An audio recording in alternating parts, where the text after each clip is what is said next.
උපත් පාලන පෙති අපි කොහොමද පාවිච්චි කරන්නේ? මිස් වුණා නම් මොකද කරන්නේ? මම ඩොක්ටර් මුන්නේ.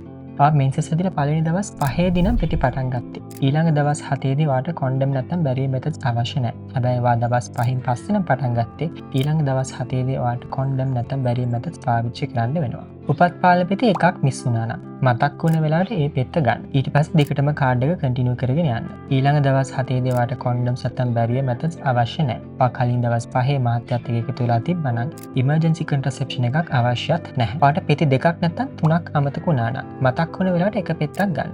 ඉතුරු පෙති ටික අයින් කරන්න. ඊළඟ පෙත්ත හරි වෙලාවට ගන්න.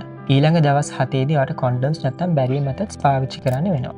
වා කලින් දවස් 5 ඇතුළත මාත්‍යත් එක්ක එකතු වෙලා තිබ්බනම් වාට පෙති අමතකුනේ පළවෙනි පේලියේ නම් වාට ඉමර්ජන්සි කන්ට්‍රසෙප්ෂන් එකක් පාවිච්චි කරන්න වෙනවා. හැබැයි මේ කාඩ් එක දිගටම කන්ටිනියු කරගෙන යන්න පුළුවන්. වාට දෙවෙනි රෝ එකේ නැත්නම් පේලියේදී නම් පෙති අමතකුනේ වාට ඉමර්ජන්සි කන්ට්‍රසෙප්ෂන් එකක් අවශ්‍ය නැහැ. කාඩ් එක දිගටම කන්ටිනියු කරගෙන යන්න. වාට තුන්වෙනි පේලියේදී නම් පෙති අමතකුනේ ඉමර්ජන්සි කන්ට්‍රසෙප්ෂන් එකක් අවශ්‍ය නැහැ. මේ පේලියේ හෝමෝන් පෙතිය වුණාට පස්සේ යකඩ පෙති ගන්න නැතුව ආය අලුත් කාඩ් එකක් පටන් ගන්න. වාට පෙති හතරක් අමතකුණා නම් මතක් වුණ වෙලාවට එක පෙත්තක් ගන්න. ඉතුරු පෙති ටික අයින් කරන්න. ඊළඟ දවස් 7 දී වාට කොන්ඩම්ස් නැත්නම් බැරියර් මෙතඩ්ස් පාවිච්චි කරන්න වෙනවා.